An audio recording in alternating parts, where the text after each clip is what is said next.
Good morning, Uganda. It's the 28th day of January 2026, and the new greeting on the streets is Happy New Year 2.0. In other words, Happy New Year Season 2, right after we took a break during the election season of president and parliamentary elections, and it was shortly after the New Year celebrations. So everyone you find on the streets will tell you Happy New Year 2.0. My name is Julie F. Nantava, and you're watching UBC TV. We come to you live from the Nile Avenue.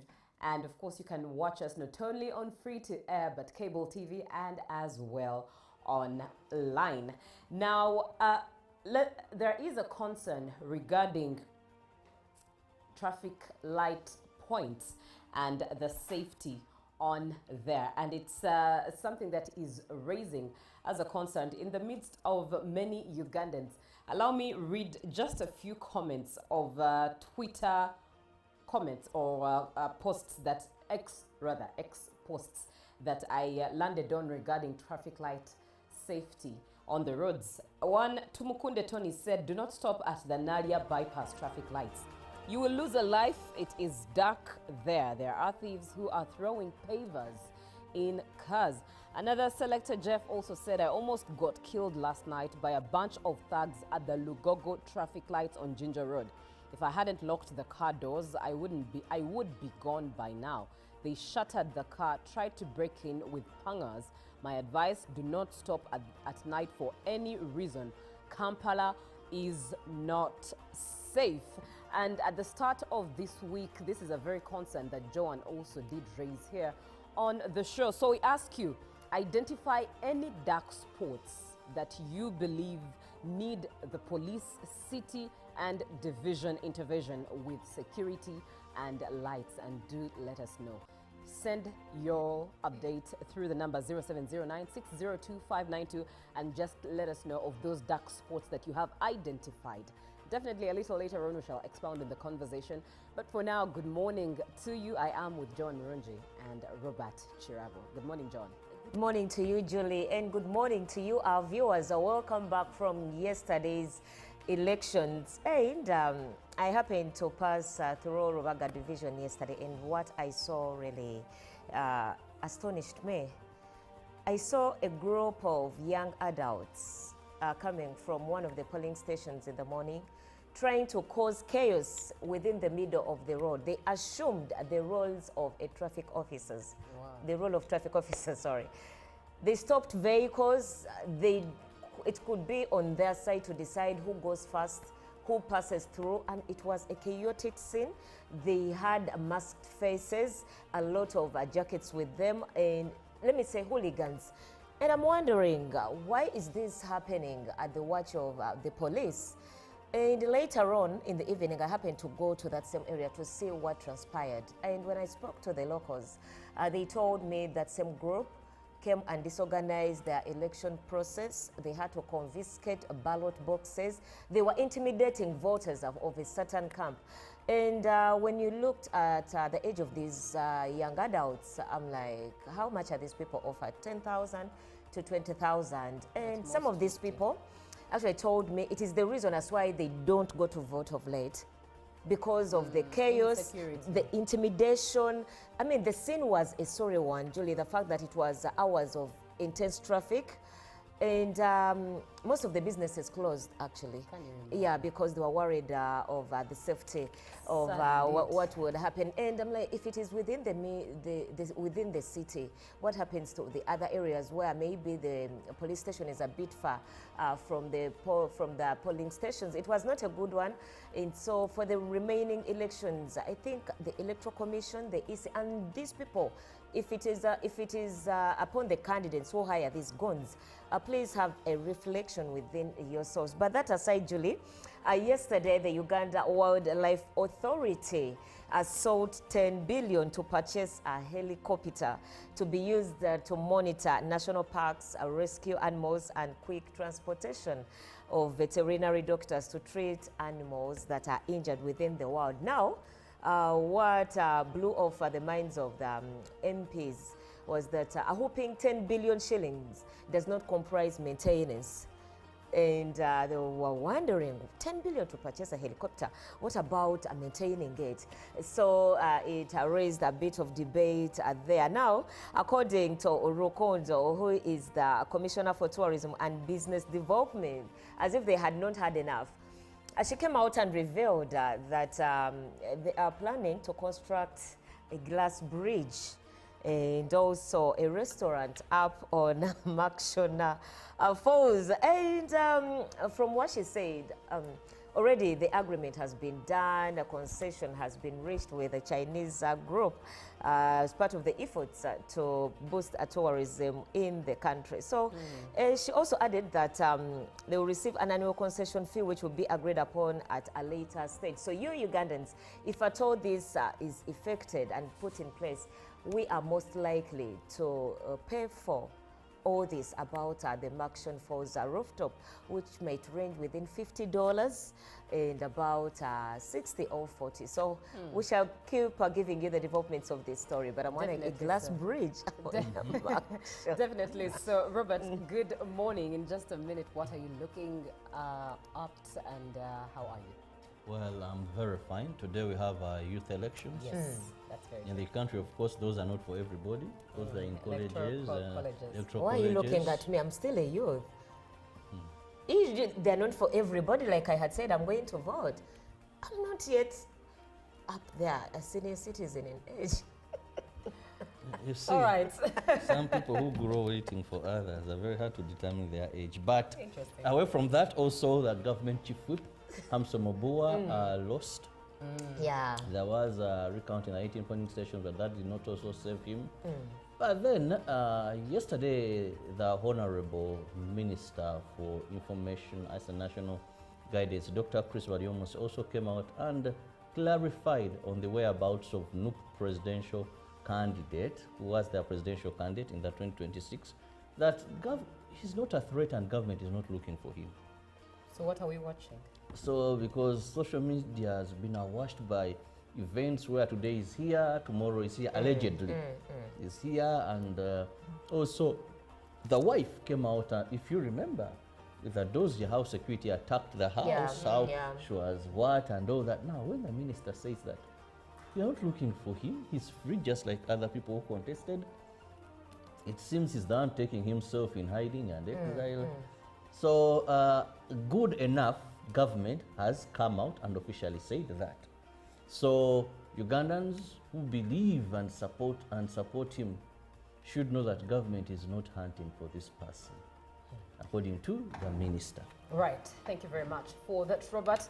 We're asking you, identify the dark spots that need city police as well as the division intervention with security and lights at the traffic light points. Do let us know, 0709 602 and definitely we'll be engaging your comments. For now, Robert, do give us what we have as an update on the local scene. And before that, allow me also tell you that the CDF, Muhoozi Kainerugaba, did post on his General Muhoozi Kainerugaba, indeed, thank you very much, did post on his X handle to report that after 19 years in Somalia, we intend to completely withdraw from that country very soon. We hope they are ready when we withdraw. You know, Who, the UPDF or the Somalis. When US left Afghanistan, disaster happened. We hope when we leave Somalia, they have been prepared enough to handle their affairs, and our boys and girls can come back home and enjoy the sweet matoke, karo, and the sweet weather and everything. Right, so what do we have on the local scene? Now, we begin in Ajuri County. Elections in Alebtong district. Government Chief Whip Hamson Mobua lost the parliamentary seat to UPC's Jamaleso Fred. The returning officer Michael Olobo announced the UPC candidate Jalameso Fred with 16,336 votes, beating Hamson Mobua, who pulled 15,568 votes. Other candidates, Omong Emmanuel Okwel of FDC pulled 2,874. Maro Tom Jasper, an independent, got 1,585. votes, and Omar Stephen, independent, got 519 votes. Whereas the re-election of the 18 polling stations was won by Hamson Mobua, it could not close the difference between the previous vote results of the 15th January 2026. Not even the counting of the 18 polling stations could save him. Government has clarified the whereabouts of National Unity Platform President Robert Kyagulanyi Ssentamu, stating that Kyagulanyi is not a threat to national security. The Minister for ICT and National Guidance, Dr. Chris Baryomunsi, told UBC that government acknowledges the inconvenience caused by the partial shutdown of the internet services.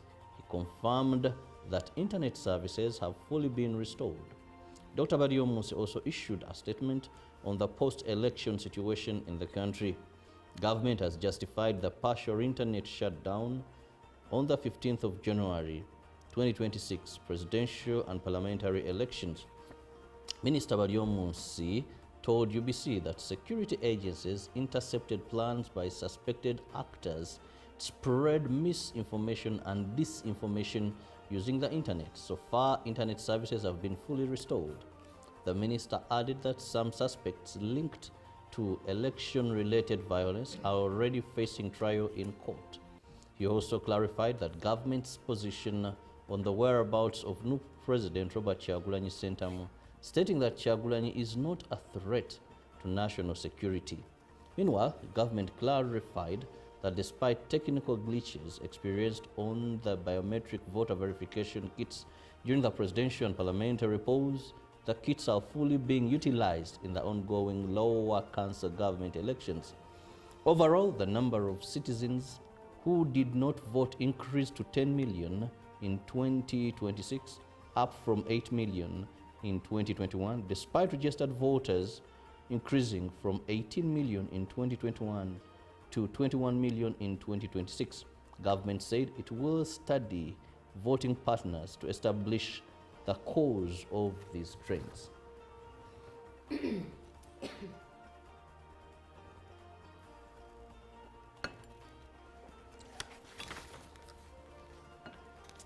The Kampala Central Division mayor race turned into a heated up contest in several areas, with candidates openly vowing to defeat their rivals. Some candidates complained about voters failing to use the biometric machines instead of the manual register, a situation that led to delay in some areas. In Kawempe Division, elections generally were peaceful, although there were low voter turnout, which residents attributed to intimidation of voters of the opposition. In Ubaga Division, residents who cast their vote were very eager to get to know who had won the election. In Nakawa Division, the incumbent Mayor Paul Mugambe promised to prioritize the improvement of sanitation in the division. He also pledged to keep advocating for the residents to access proper markets where they can sell their goods within Nakawa Division. However, Mugambe was disappointed by the lower voter turnout. In some areas, many registered voters did not turn up to vote. In Kira Municipal, aspirants and leaders called for local elections to be held on the same day as presidential and parliamentary polls, urging that the long gap between national and local government elections discourages citizens from voting in municipal polls. They say many voters simply do not return to the polls weeks after national elections. The Ministry of ICT and National Guidance is seeking funding of approximately 318.53 billion for the financial year 2026-2027. They object to the proposed budget of 273.277 billion for the institution as per the National Budget Framework Paper. The Minister for ICT, Dr. Chris Baryomunsi, cited underfunding, calling upon the Budget Committee to approve the fully required amount to ensure ICT prioritizes infrastructure planning, development, and deployment in areas. Meanwhile, the Uganda Revenue Authority is seeking 40.7 billion funding to upgrade its revenue mobilization digital system in the next financial year 2026-2027 as the Budget Committee of Parliament scrutinizes the National Budget Framework Paper 2026-2027. There was need for additional funding for URA to boost its revenue mobilization strategy. The committee, chaired by Patrick Nsanje, spent half of their afternoon receiving reports from different parliamentary committees. Now, that brings us to the end of our local stories this morning. John is ready to take us to the rest of the world. And of course, coming in from the international coverage, we're beginning off with the Russian President Vladimir Putin, who attended a ceremony commemorating the 82nd anniversary of the liberation and lifting of the siege of Leningrad following the Nazi blockade at Piska-Revsky Cemetery on Tuesday, and laid flowers in memory of his own brother. As you can see, the head of state laid a bouquet of red roses and crossing himself. The video also features military personnel marching with flags through the memorial complex. In 2023, during the results of the year with Vladimir Putin annual live question and answer, the president told how his older brother, Victor, had died from diphtheria in the winter of 1942 during the siege. Victor was born in 1940, before the Russian leader was born, but he has often spoken of him. The Kremlin press service reported that before visiting the Piska-Revsky Cemetery, the head of state arrived at the Nevsky Piatoch Military Historical Memorial Complex, where he laid flowers at the landmark stone monument. The siege of Leningrad began on September 8, 1941, when Nazi forces encircled the city, cutting it off from supplies and reinforcements. And on January 18, 1943, the Red Army succeeded in breaking the blockade's ring during Operation Isikra, opening a narrow land corridor. The siege was fully lifted more than a year later, on January 27, 1944. Lasting 872 days, the siege remains one of the longest and deadliest in modern history, with estimated civilian casualties ranging from 600,000 to 1.5 million. Moving on, heavy snow and freezing temperatures from winter storm fan continue to grip Washington, D.C., blanketing the city in white as the snow emergence is extended through Wednesday. Footage filmed on Monday shows a snow covering much of the area around the Capitol building and the Washington Monument, with sections of the Potomac River iced over. Some people rested on steamy pavement grates, draped in U.S. flags, taking in the wintry scene in an unusual way. The National Weather Service reported that parts of Washington, D.C. have seen up to 7 inches of snow since the storm arrived. Nearby areas in Virginia and Maryland saw many snow totals of 8 to 11 inches as of Sunday. According to local media, the snow emergence has been extended through at least Wednesday by DC Emergency Management. Traffic remains challenging due to slippery and ice conditions. Winter storm fan began sweeping east from Texas early Saturday, January 24th, bringing freezing rain and snow to parts of Kansas, Oklahoma, and Arkansas. The massive storm led to chaos across the country, with over 14,000 flight cancellations and 850,000 without power, and affecting over half of the U.S. population. Forging forward, 1 year after the takeover of Goma by the AFC M23, residents of the eastern Congolese city describe contrasting realities. While some say security has improved, others are grappling with economic collapse and a paralyzed banking system, leaving daily survival increasingly difficult. A footage captured shows traffic moving through the city center with armed militants deployed across several neighborhoods. Bank buildings remain shuttered, while residents were seen buying basic goods at Virunga Market. Before, we lived very badly because of the insecurity, the gunfire, and the killings. Today, we see an improvement, but we want lasting peace, a definitive end to the war, said Timothy Balumi, a local. Desire Ngabo, deputy mayor under the AFCM23 administration, credited the relative calm to cooperation between fighters and civilians. It is thanks to the honest collaboration between us and our population in Goma, who were already tired of the atrocities, tired of the killings that were happening in the city, he said. Despite the improved security, residents continue to suffer from what they describe as a severe liquidity crisis. And that brings us to the end of our global coverage. Right. Thank you very much, John. Now, let's quickly look at what we have in the dailies. Of course, we're starting off with the new vision. And the new vision there is showing you leading mayors and all their names.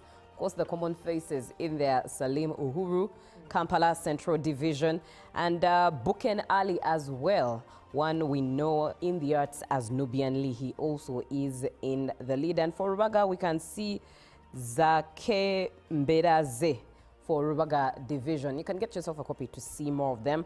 But education, schools ordered to follow calendar. And the Total magazine is on there, is in there as well.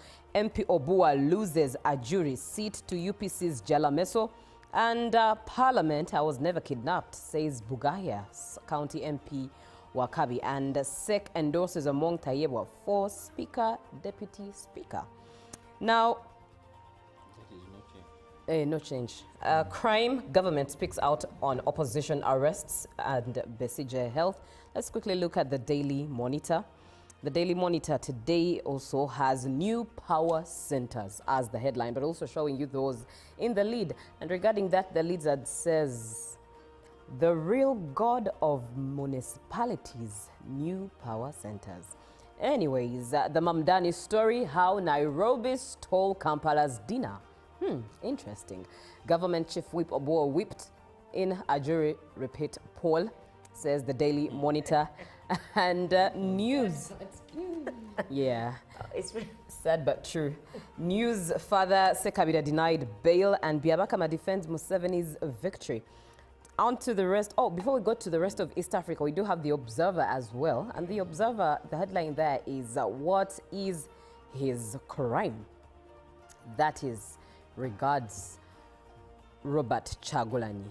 Indeed, as They have nothing so far against him. He's a free man, Right. chasing his shadow.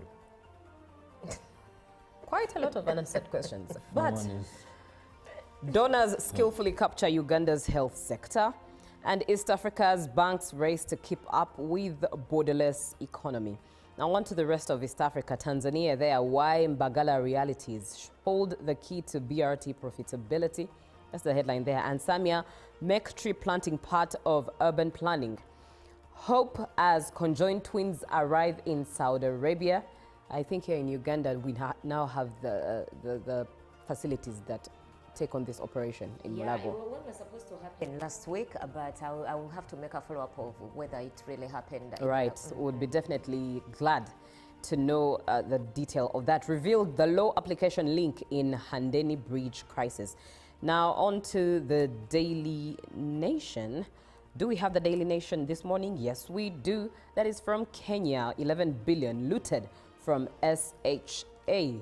Health CS Aiden Duale says 40 rogue medics sanctioned. And murdered tutor had survived another Al-Shabaab attack. Can you imagine?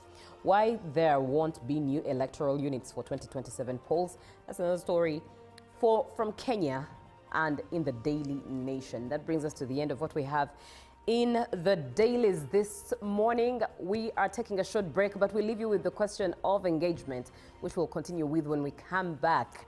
Identify the dark sports in Kampala city or the outskirts that you believe need intervention of the police, the city and division when it comes to our safety at traffic light points. 0709602592. We'd be glad to hear from you. Somebody comes through and says, good morning. Good morning to you too. You did not leave your name, but it's a pleasure hearing from you. Do engage more and also leave your names as we converse. Good morning. Live from UBC Studios in Kampala, this is Good Morning Uganda.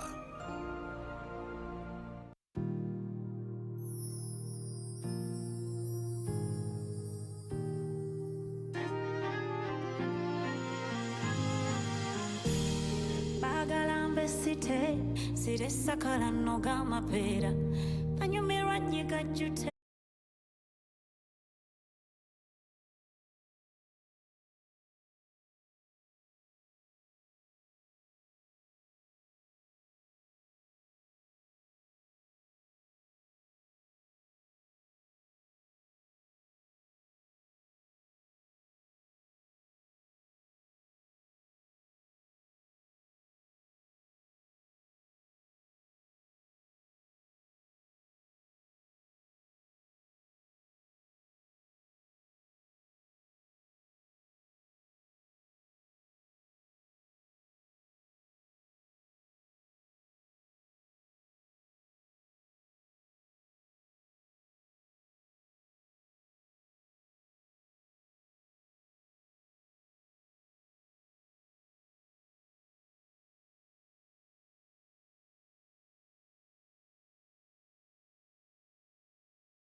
Peak of the day on UBC. Every Wednesday, 10 p.m. on your public broadcaster.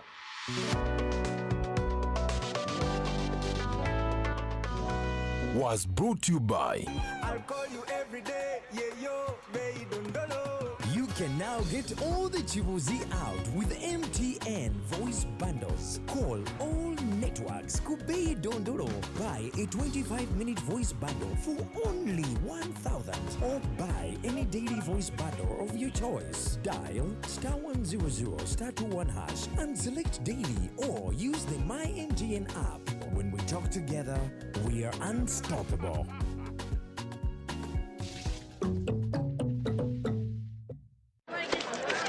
Ajuko. Yo. Check the shopping, man. What's your secret? Uganda wange, haven't you heard of the parish development model PDM? Yes, I did, but I thought it was just a talk. No, Sebatia. It is real. I and a few friends together formed a circle, accessed money from the PDM, invested in a portrait project, and now things are moving. Ajuko. I thought I was one of your friends. You are. But you left me behind. I didn't leave you in poverty. What you do, just visit your LC2 chairperson and your parish chief and start the process of economic transformation. Just like that. The parish development model is an initiative from the government of Uganda through the Ministry of Local Government designed to transform all lives of Ugandans for the better. PDM, my parish, my development, my life. Live from UBC Studios in Kampala, this is Good Morning Uganda.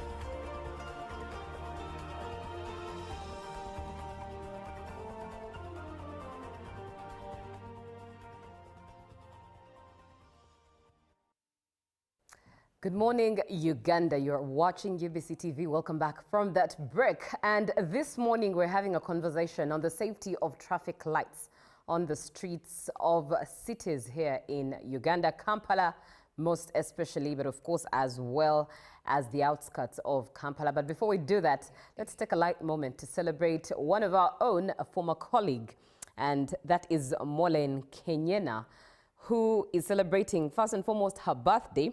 But this one right here is a former colleague and a weather forecaster, currently stays in the UK where she has had her studies and recently graduated with a master's degree. It's a happy birthday to her, belated birthday at that. But she was recently awarded with a master's degree in applied meteorology and climate with management at the University of Reading in the UK. Happy birthday to you, Molen, and congratulations. All right, now back to today's conversation and matter. At that, we look at dark spots in Kampala. Identify those dark spots, yeah?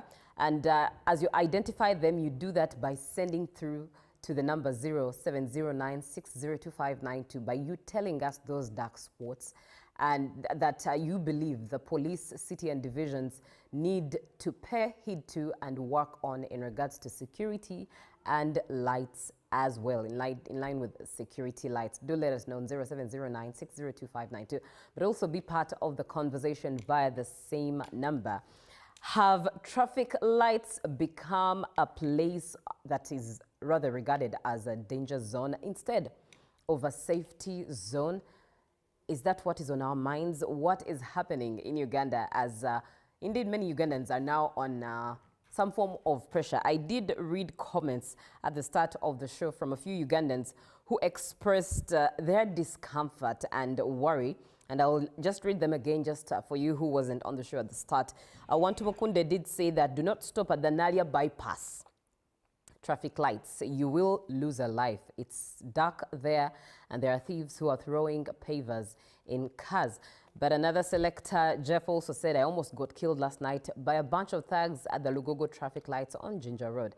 And if I hadn't locked the car doors, I would be gone by now. They shattered the car, tried to break in with pangas. My advice, do not stop at night for any reason. Kampala is not safe. But one would wonder, what do we mean by insecurity at traffic lights? Well, it's things that really happen, as the examples that have been shared from those X handles. Phone snatching as well, as simple as that, bag grabbing. These are things we keep on seeing almost on a daily in Kampala. Pickpocketing, you know, recently I'm reminded of a point I was with my mom and wearing a necklace, and she told me, Amoyaya will grab that necklace. So be careful. And these are stories we just used to hear, but if she points it out in the sense of this can actually happen, indeed it can actually happen, and you can't even look smart, safely smart, in a place that is regarded your area of operation and should be an area of comfort. And of course, threats with knives and crude weapons, pavers being lashed and thrown at cars and car windows. A lot is really, really happening. So that's why you have to be part of the show as you share those dark spots that you are identifying, but also sharing your experience, your 2 cents, what you think should be done, what do you think is not being done, and the authorities responsible need to pay heed to. Be part of the show. Once again, 0709 602 592. My name is Julie F. Nantaba. I am with John Murunji and Robert Chirabo. John, what are the hot spots in your perspective? There are quite a lot given in the metropolitan area, but first let's look at what these thieves mainly target. Yeah. We have phones, laptops, generally electronics, side mirrors, car lights, indicators. So these are most of the things that, and other car parts, spare parts, because of course for their selfish interests, they want to sell these off at a relatively low, very low price. And of course also jewelry, like you mentioned, necklaces, rings, chains. And the methods that are normally used, of course, you mentioned brutal methods, for example, throwing of pavers, smashing of car screens, and also using border borders for quick getaways. Right. You know, because border borders can easily maneuver through traffic. Once someone snatches your phone, they'll jump onto a border and then get away with it. So mainly what happens most is jam theft and traffic lights theft. Once the robot is red, it's a must, you have to stop. And that is when these people take advantage of such scenarios. But in the metropolitan area, of course, we have Wandegea and also Clock Tower. We do have in Tebe Road and also around Chiwi roundabout. Then there is Nsambia as you're heading to Nsambia Hospital, and Arena Mall around there as you're going to Wankoko, that is industrial area. And also you see this from as this is heading to the old tax park at that junction of Clock Tower. Yeah. And then for Mashoprite area. That place is a really high risk once it comes to traffic lights robbery. And when you come to Ginger Road, the whole stretch of Ginger Road from the city center until Lugogo bypass, until Nakawa, it is also one that is to look out for. For Kampala Entebbe Highway, maybe Nkumba traffic lights, those ones can pose a very big risk. And then metropolitan intersections, Kira, I've had cases around Kira Junction, Road Police Station. Around that junction, people have been robbed of their belongings while waiting for the traffic lights to let them go or to give them a green light. Also, there is a junction of Bokoto Ntinda Junction and Parliamentary Avenue. Those previously, I remember 2021, I think the police personnel there was Emilian Kaima, also mentioned that it was a risky area. But of late, I think that has improved a bit. So there are so many high-risk areas. When we go to the northern bypass, all the way from Nambole up to Busega, Kalere traffic lights, Bwais, Nalia. For Nalia, someone mentioned. And we need to really take caution while we are going through such areas that high risk when it comes to traffic lights theft.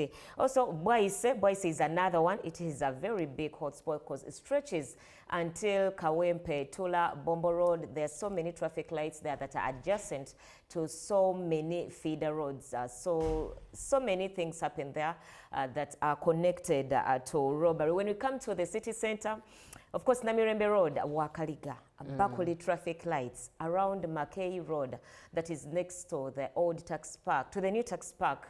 And also there is these traffic lights around Mini Price and the police station there. I think it is called, is it, forgetting the name, around Mini Price, Mukwano Arcade, and is it Gazaland? I take time without going downtown.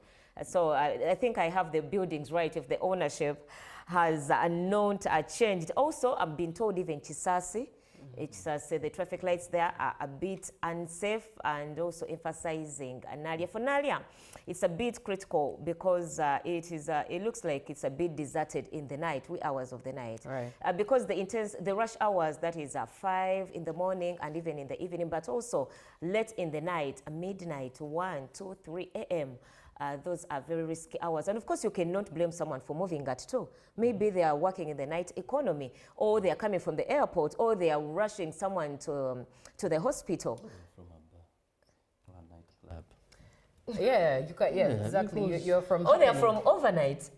You're from an overnight, you're from happening. Anything can indeed happen Uganda at is a that. free country, so Exactly, we don't have a indeed. curfew or anything like that. Indeed, that's very true. Uganda is such a free country, and everyone enjoys it whichever way they deem, as long as they are within the boundaries of their freedom, rights, but as well as duty and responsibility. And John has just highlighted some of the dark spots. You can imagine these dark spots are in reality of experience, and yet some of them even have security lights on there. Yeah. But as a viewer, you have had these experiences. You have taken note of some of these spaces, especially where it's a dark spot literally, where there is no security light, there is no security enforcement, but just the traffic lights anyways, and you have to stop to, of course, abide by the highway code. But at the same time, you are not safe. Do let us know, share those spots, 0709 602592, but also engage in the conversation as to what experience have you had, what have you seen, what are you hearing on ground, and what do you think should be done? Just share your 2 cents. Hi, thank you for your presentation. This is Teacher Edward from Buyende.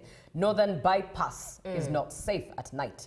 They can stop you thinking they are traffic, and you think they are traffic officers, yet they are thieves.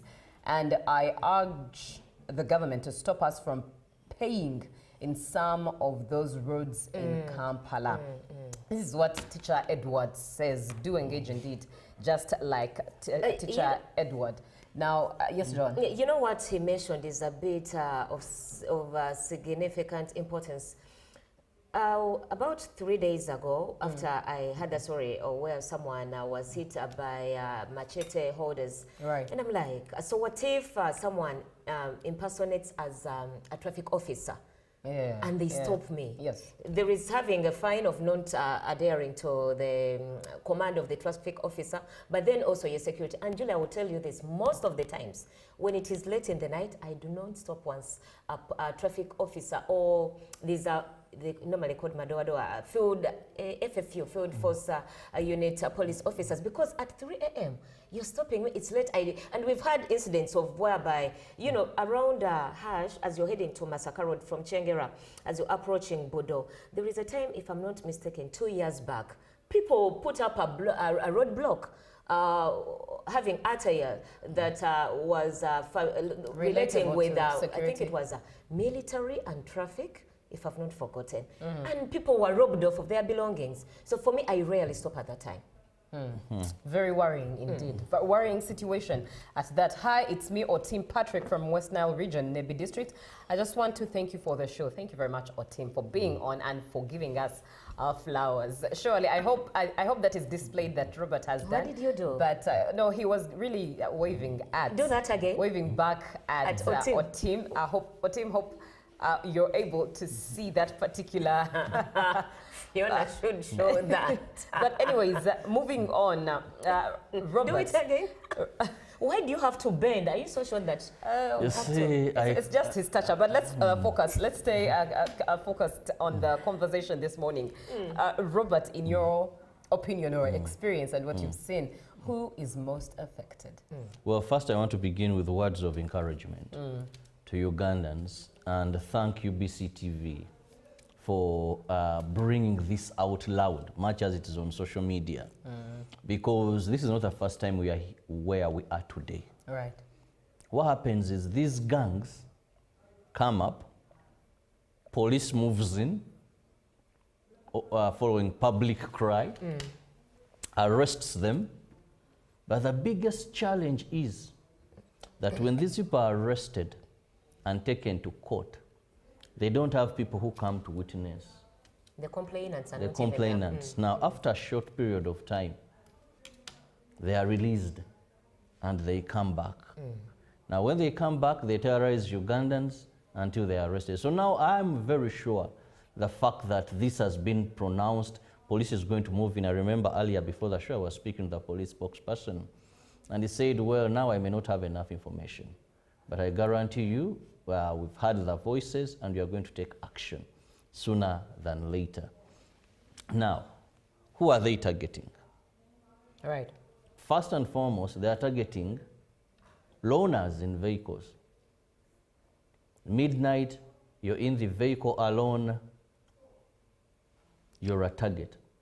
Because they know that if you're in a car alone driving, I figure out Joanne. Of course, I don't know if it is business or work. She's a nocturnal. Now, she's in her car alone. But you know, in the media space, we are forced to be nocturnals. She's a nocturnal. Every time a call comes up, you needed to cover this. We've been in elections. Jesus is watching. All right. Now, yes. What happens is, because she's already prey. Second, they will target people, more so drunkards. I've witnessed scenes where a person, it may be hard to believe, but I've witnessed it, where a person comes driving, gets on the traffic lights. I don't drink, so I don't know how booze affects people. And he kind of dozes. Yes. And you have to hoot for that person. One time I even moved out of a car and went, what has happened to this guy? Could he have had a disease? And maybe, you know, people have diseases. But the man was just drunk. So for him, when he got at the traffic lights, I think he assumed he was home.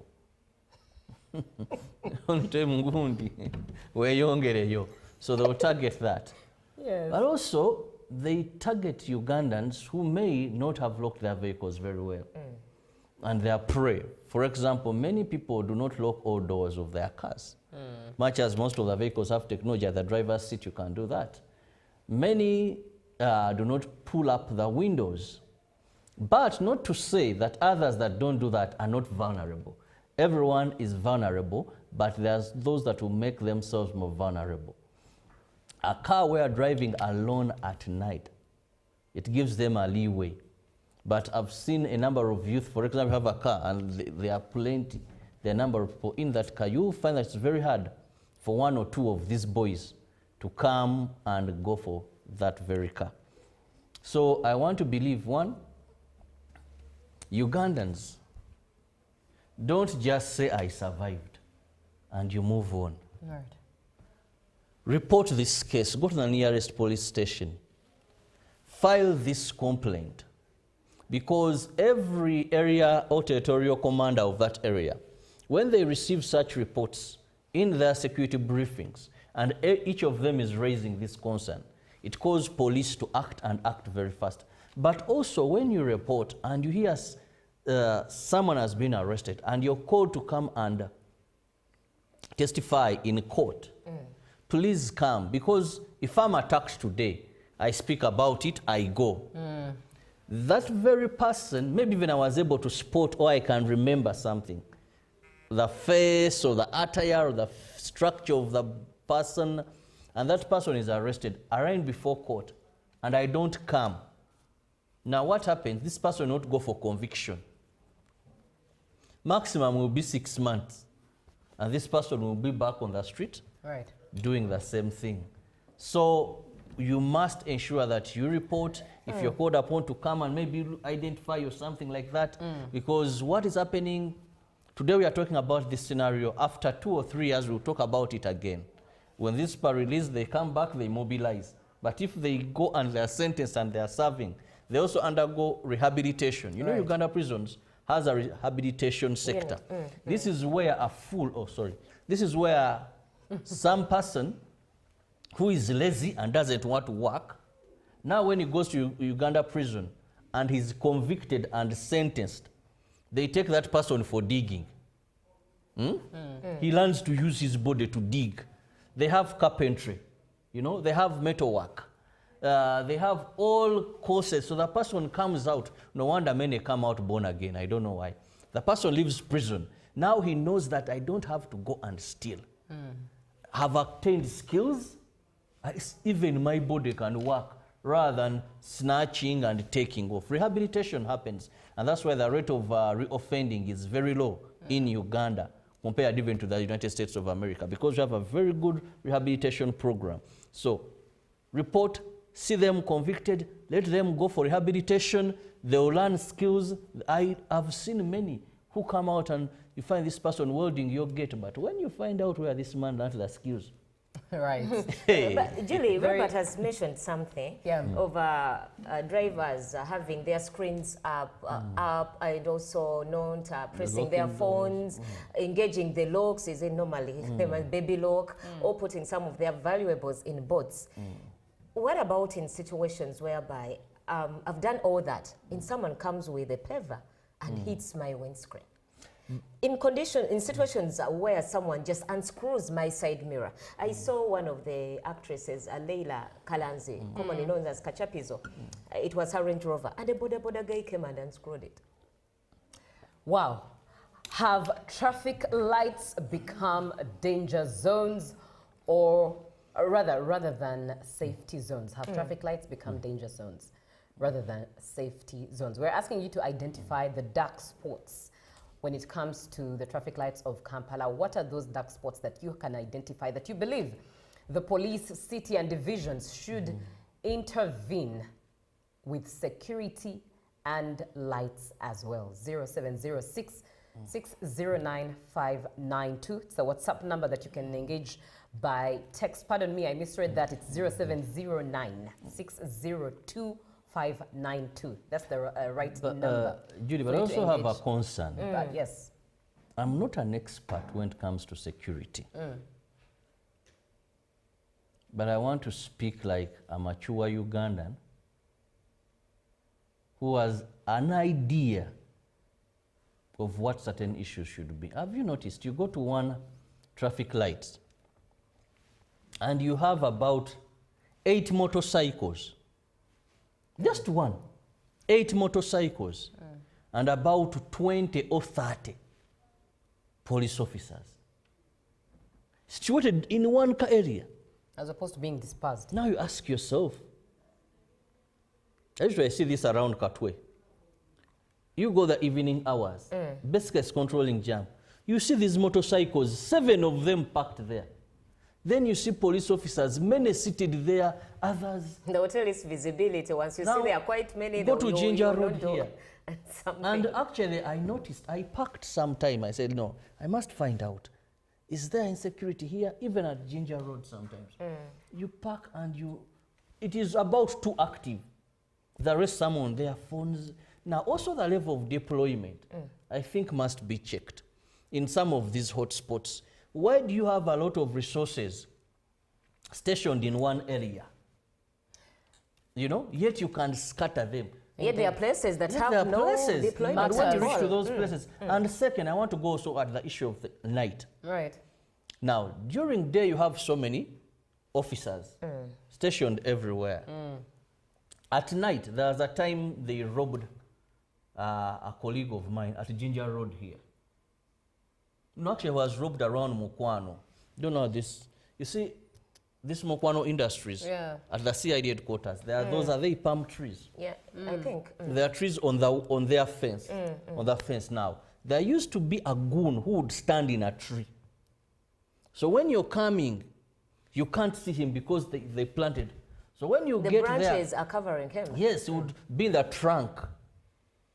So for us who use that route, I noticed that in case these young girls who are walking at night, he would rob, then run. There's a swamp, something like a tunnel. A drainage. So one time, I saw a lady being robbed. And I was sure they are police officers because there's a booth around Ginger Road here. Yeah. Reaching there was none. No police officer? None. It was empty. So like, this man has done nonsense for a long time. At least you saw they can set a trap or something like that. There was none. I began following that thing during the day. We have so many, we even have funny hooligans whose aim is to get border motorcycles.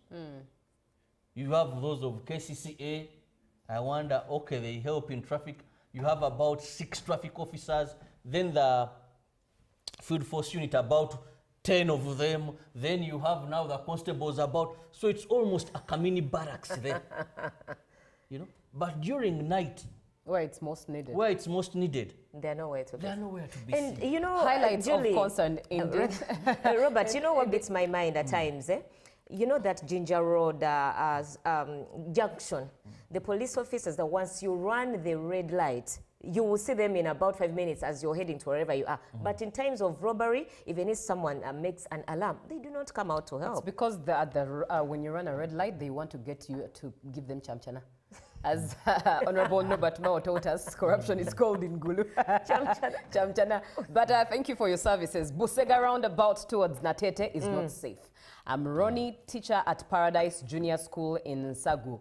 Thank you so much. Do let us know and tell us, what are those dark spots that you identify when it comes to traffic light points, and you identify them as the points that need intervention with police security division to intervene with security enforcement as well as security lights on there. Good morning, Julie. In Busega-Natete Junction, the road becomes prone to accidents since so many cars from different roads race each other regardless of the traffic lights not working. Busega-Natete. Yes, and that spot also around the Natete police station.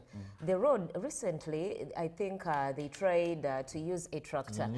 Yes, but you know, with the potholes plus the insecurity and the red lights, you just now, just to complete this comment, it's really concerning because I almost had my leg lost to a motorcycle. Ow. I really request the new leaders coming in to budge up those gaps with better working equipment and police officers too. For God and my country, I'm Louis Mugerua from Chinawa Bandwe Wakiso. Have a good day. Thank you, Louis, for getting in touch. 0709602592.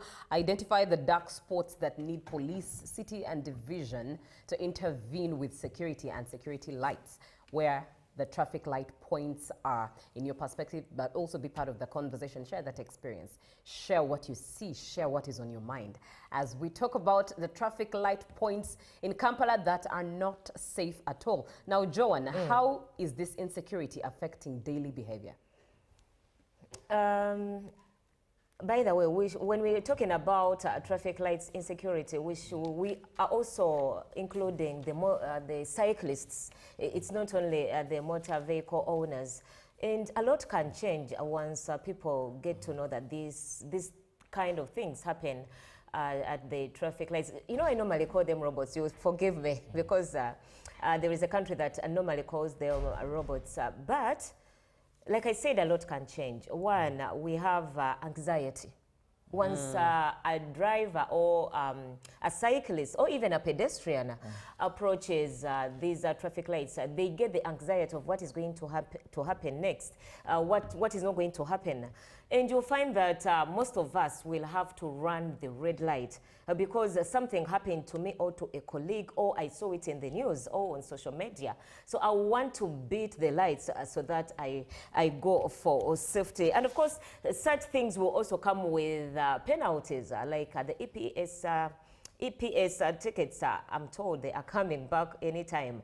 So what is going to happen? You're running for your life, and then you have traffic lights, fines to pay once you beat the robot. There is also aggressive behavior that we've also witnessed, even when it's not insecure. People want to, you know, there is a demarcated area before the traffic lights. It's usually a box that you're not supposed that. At times, some of the roads are clearly demarcated with the word stop. So you do not exceed that box if you're if you're at the traffic lights. So we shall see people going past the box or trying to go past the other vehicles because of the aggressiveness on the road caused by the insecurity, the robbery and the theft that is happening at the traffic lights. That's where you find border borders are scratching cars are scratching border borders, people are being knocked by the car guards, pedestrians are not given a chance to cross. And by the way, when you speak about pedestrians, you know, I always mention here, Robert and Julie, that there is nothing that angers me, like a pedestrian crossing the road when the traffic light is green, just because there is a zebra crossing. It doesn't give you the mandate to cross because there is a zebra crossing. And maybe people need to be educated about that. If the traffic light is green and there is a zebra crossing, is the pedestrian supposed to cross? Because they will say, this is a zebra crossing. Maybe. Well, I think that the difference there is really for highway code, but there's a difference. Very clear. There is a command, not a command. Do they even know what it means? There's when a that difference thing is red, between a zebra crossing and a crossway and a passenger crossing. It is very obvious. You're seeing someone who share the mode of transport in the light indicating we are not moving. Do they even look at these signs? Or at the Many pedestrians do not know the road traffic signs and their usage, unfortunately. And it's something I think that the government needs to consider, and driving schools at that. I know a gentleman that we usually host here, Mr. Tamale, he does that for pedestrians. So he has a school for pedestrians to learn. Oh, the highway code for pedestrians. But focusing on the conversation, we are looking at the safety, our safety at traffic light points. These places are meant to be safe so that we have safe roads and save lives in regards to road accidents. But if at all we are abiding by the highway code to have safe roads and save lives in Uganda, thus reducing the amount or number of road accidents in Uganda, and then it turns out that now it's getting us into an insecure or unsafe space whereby we're abiding, but then we're not safe at the time because our lives are in danger. It's quite the conundrum, and one wonders what should be done. Now we're about to begin rolling the carpet out for this conversation, but Robert, what do you think are the causes of these insecurities? Because one would wonder, we have now traffic lights. It's a good thing. That's a plus, because now we are focusing on the safety of human life on the roads of Kampala. A good thing has given birth now to another bad vice. What are the causes of these insecurities? First is poverty amongst the youth. Sometimes I don't want to use that because one would say is every poor youth involving in crime. There are youth that don't have, but they will not engage in crime. But when there is poverty, coupled with drug abuse, many youth today that engage in criminality are using drugs and substances. When they reach that point where they are craving for these substances and they don't have the money, they will do all it takes to look for a source of earning to satisfy the urge of the substances they use. So when you get poverty mixed with the youth, that their minds have been influenced by drugs, it gives you false bravery and that craving to get what you're supposed to use to sober up, yet actually you're not sobering up, you're sobering down maybe. Now, gaps in security. Because much as police aims at protecting lives and property, preventing and detecting crime, some of these things, if there's not public outcry, they may not be intentional to fight particular crimes. If there was deployment at these traffic lights, I guarantee you these crimes would not be there. And I mean deployment not during the day and at night there's no deployment. You know you have a challenge, then you move accordingly. So gaps in security are there. That's why they are able to carry out this in these particular traffic lights. And that's what I told you, that I'm very sure now that we've sounded the drums, we've amplified this issue. Right. I have no doubt that police and other sister security agencies are going to move in full swing, and within a shortest period, this is going to be done. If you remember very well, I had this on Northern Bypass, where it was very common, paver. About 2-3 years back, police moved in action.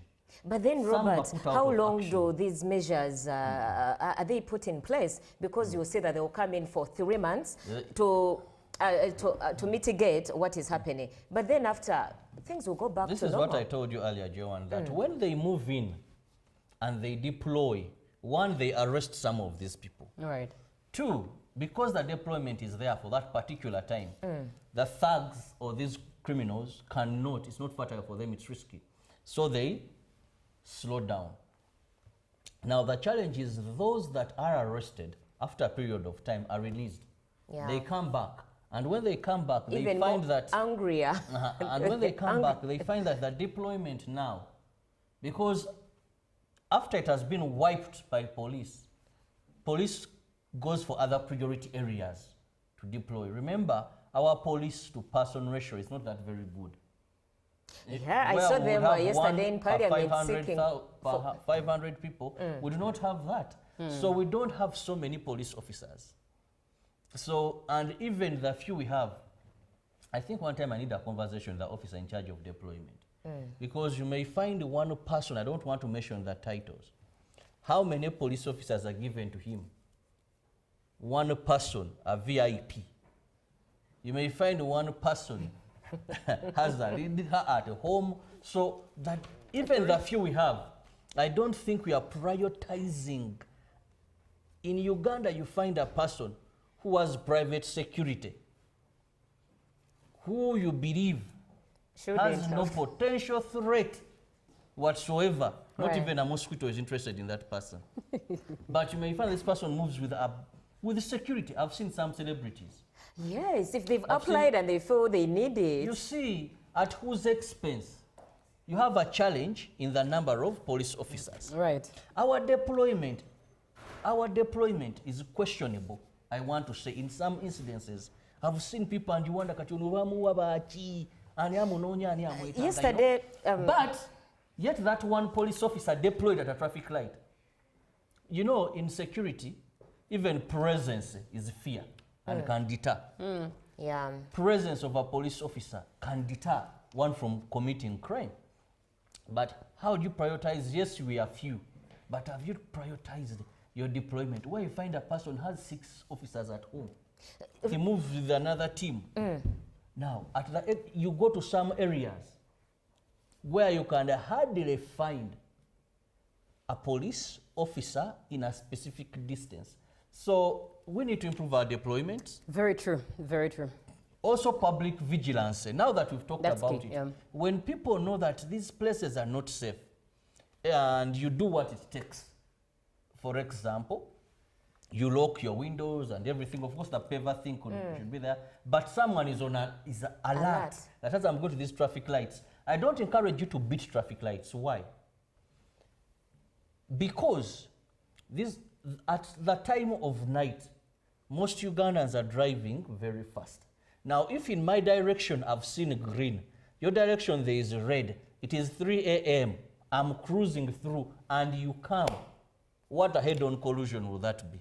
And chances of survival may even be minimal. Right. So be at those traffic lights. But you realize, Robert, even at that time, the traffic lights, vehicles are very few. You can even wait but for the even traffic to release at you. that time. Oh, okay. You know, Joe, and just assume I'm heading this direction. Me have seen green. Yes. I'm cruising. Let me tell you, there are many men at that time who are rushing home as they are coming from wherever they are coming from. From wherever, and they are at a terrific speed. But I cannot just And go what through happened without here is looking Joan, left, right, and... Here is a Joan who says that they told us traffic lights are risky. Let me just... Of course you can't. You Now have you're to going look to meet a around. Chirabo with a lot of issues on his mind, and you'll have an head-on collision where none will survive. And of course, one human being who's also driving very fast and under the influence. So what should we do in substances. this conflict? Because I'm going to remain at the robot, and I might still lose my life.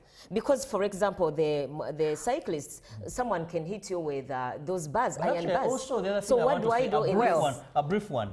Are you aware much as cyclists are attacked, they are minimal? This we're targeting more of cars because for a person on a motorbike, more so men on border, there isn't much you're carrying on you. Or a bicycle. Right. Or a bicycle, there isn't much you're carrying on you. But people in vehicles, most of the ladies, the handbag is in the back seat.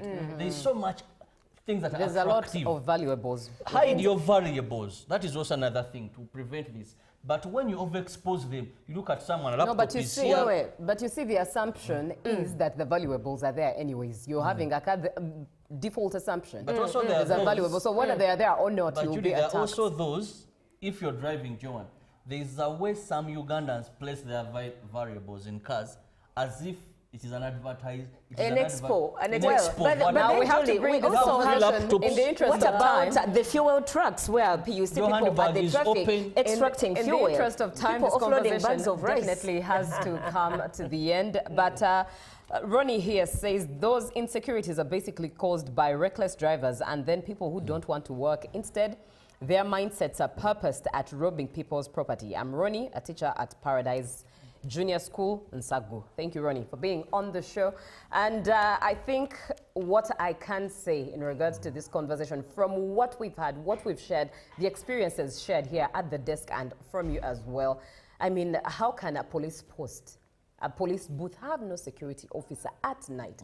How? And yet it's what you're meant to do. So I think, one, the authorities, we pose this to you. Now the ball is in your hands. But you know, Julie, can't there are say- also cases whereby the citizens accuse some police officers to connive with these thieves.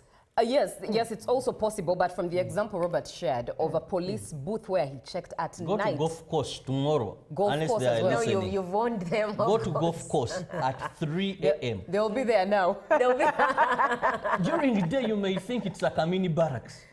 Go there at night. Very true indeed. That So place is risky. to the authorities, we've put, now the ball is in your hands. Yeah. You might have known, but now it's exposed.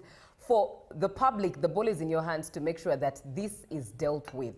How best can it be dealt with? What position at the hand, by the hand of the authority are you holding? What office are you seated in as an individual? Because it starts with individual effort. And if you're not playing your role, it trickles down and affects the whole system. To the citizens, what role are we playing? Robert here has shared that by law where cases, these people are arrested. But if there is no witness to stand in the dock and share their experience, how will these people Julie, the Witness be- Protection Unit in Uganda, of course, people are afraid if this thug No. sees me testifying against him. Where will he where go? will I live when he comes back? Because I don't think they're given longer sentences. If And he's at the end of the day- convicted, the sentence is long. Yes, Yeah, of if course he's they are convicted. convicted, yes. If you stand and witness, they are convicted. And he'll come back rehabilitated. Yes, exactly. So I think the point here is it starts with you, an individual, Yeah. with whatever position you're holding as a citizen, as the one in authority. What role are you playing? And you are a steward, whether you want it or not, you are a steward of that position as an individual. Stop pointing fingers, stop playing the blame game, because to whom much is given, much is expected for God and my country.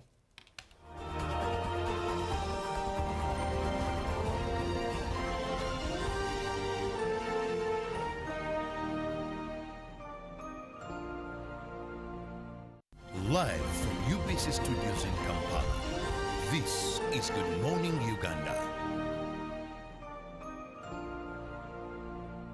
Pick of the day on UBC. Every Wednesday, 10 p.m. on your public broadcaster.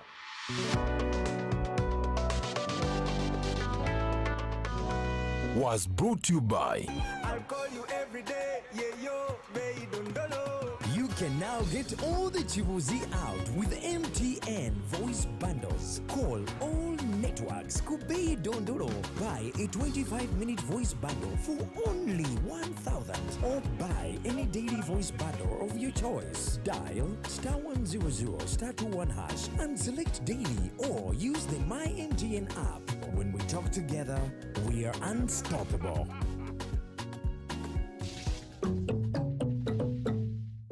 Exercise can't be sustained. Eating can't be stopped. It's even harder to lose weight. Come and give it a try. Genshikang L-carnitine chromium capsules. Plant extract, scientific ratio. Take 3 capsules each time. The active ingredient accelerates fat burning,